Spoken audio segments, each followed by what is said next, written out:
Hello, it's Miyah Styles, and this is the channel where I do hairstyles that I see on Instagram, TikTok, wherever.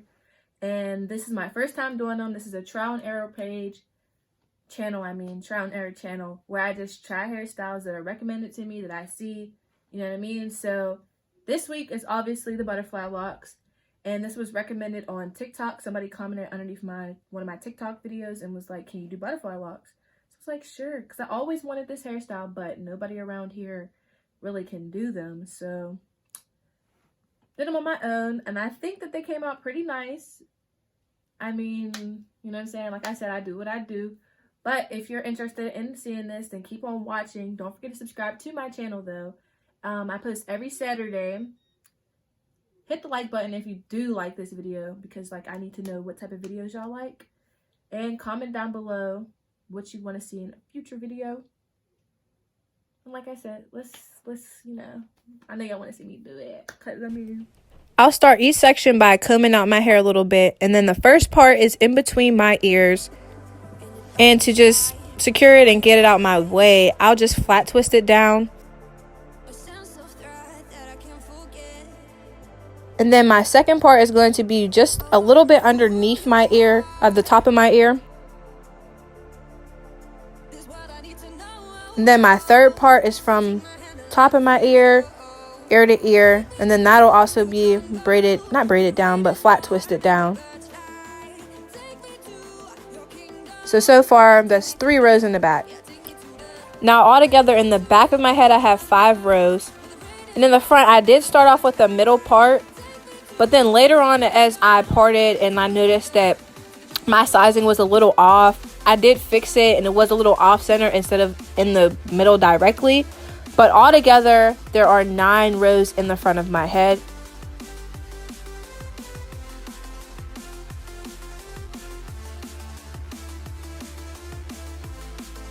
See, as you see, there's 9 here, but the one is a little bit too skinny, so I just had to fix it a little bit.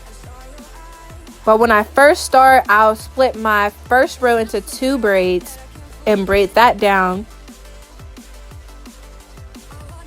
Now sometimes I won't braid it all the way to the end just because I simply don't feel like it, and sometimes I think it's pointless.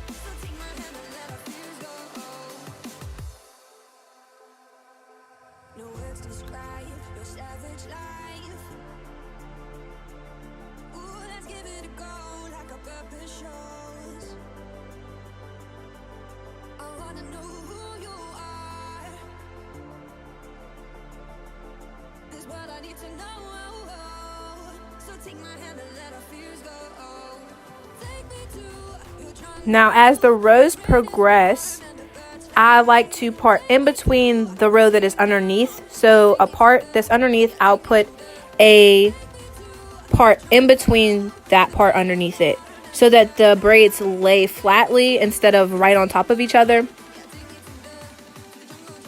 And again, I really don't braid all the way down. Sometimes I'll just start to twist. And as you can see, really good here, that is in the middle for the most part of the braid that's underneath it. In the back, I started off with 3 parts,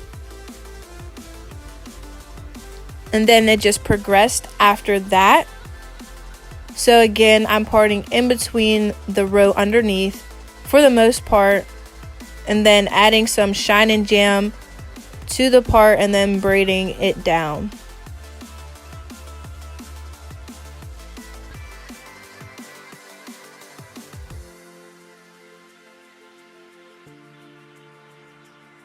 And like I said, sometimes I won't braid it all the way to the end. I'll just simply twist it a little bit, and you can kind of see that I did that on a couple ones in the back.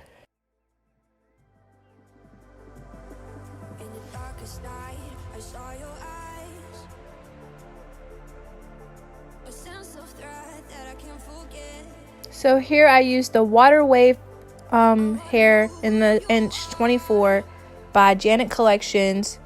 And here I'm taking 2 of those strands and just separating them. Now you want to separate and fluff it just as big as you want your lock. So if you want a big and fluffy lock, you want to fluff it out a lot. If you want a decent size, just do it accordingly. So I'm putting the crochet needle through the base of my braid, pulling it through just a little bit, and then taking the hook out and pulling my hair through and creating a knot. Because if you try to pull the crochet hair through, it'll really get tangled up and then you'll just waste hair. So I'm starting off by twisting around the base of my hair by keeping one strand straight in my hand and then twisting around that the whole entire time. So you want to twist around one strand the whole time. Now, sometimes I switch my hands just because it's easier for me, but you're really supposed to just hold it in place and twist around. Now, when I get towards the bottom, I start to create some pieces out. So I'll just pull them out with my finger and then continue to twist down. When I get to the end of the length that I want, flip it up and then continue to twist up the lock just to secure it. So whenever you reach the end, then it'll just stay. And I like to roll it out just a little bit to keep it in place. Again, pulling my hair through, holding one strand, and then just twisting at the base, probably about 3 or 4 times just to keep it in place.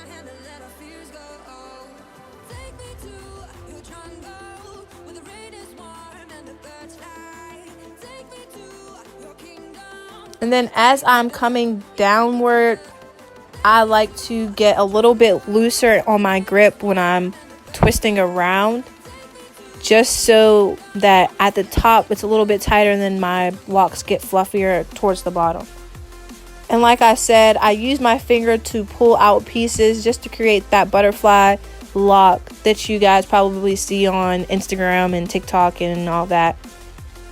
It just makes it look a little bit more distressed. And once I reach my end, I flip it up and then twist in the same direction that I twisted downward, or else it'll come loose. Now here you can really see me pulling out those pieces, trying to create a really distressed lock. You don't have to have them the same way each and every time. Now I'm trying to measure it out.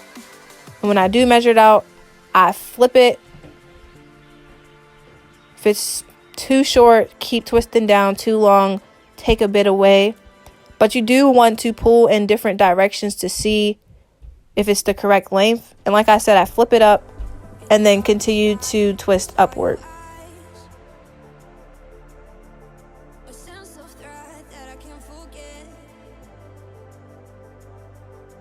And again, you're seeing me pull out those pieces to make it very distressed, and then just keep on twisting down, checking the length.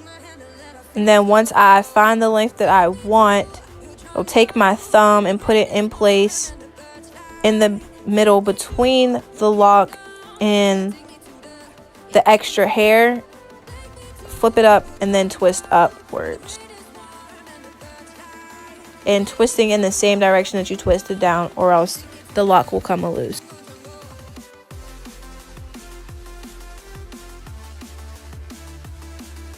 And once I've reached the top, I like to just rub my hands together to really secure it. But here it is again, me pulling it through and very close up of how you're supposed to pull your hair through, just so you don't create any frizz that you don't want.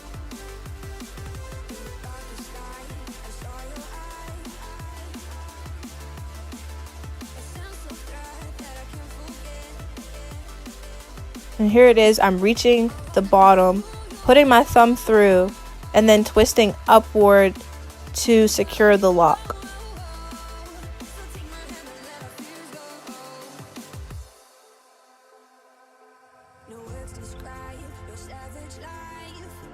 Again, checking my length, flipping upward, and twisting to secure the lock.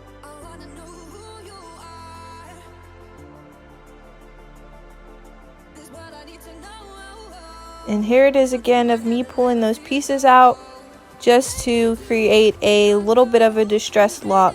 And like I said, you don't have to pull out pieces every single time if you don't want to. Some locks can be more distressed than others, but I don't know, I just do it however I feel like doing it at the current moment and then go with that.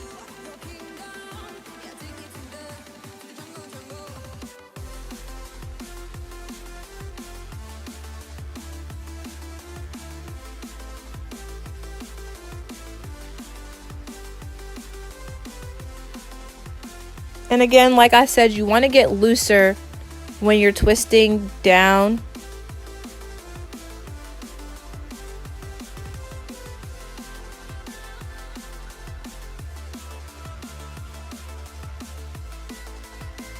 And you want to be tight at your root, and then simply get looser and looser as you go down. And on this lock in particular, I did not pull out pieces for the most part.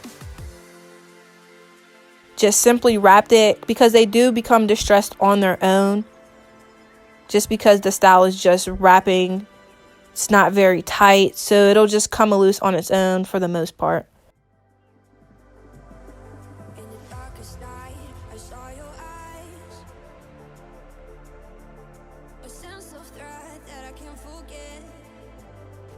And then the last and final step is my edges, and I'm just using my Eco Styler gel on my edges because I just think that this is what holds them down the most. And I'm just swooping each and every part, and I think this really creates the look, like it finishes it off, puts the last cherry on top. And then here is the final look.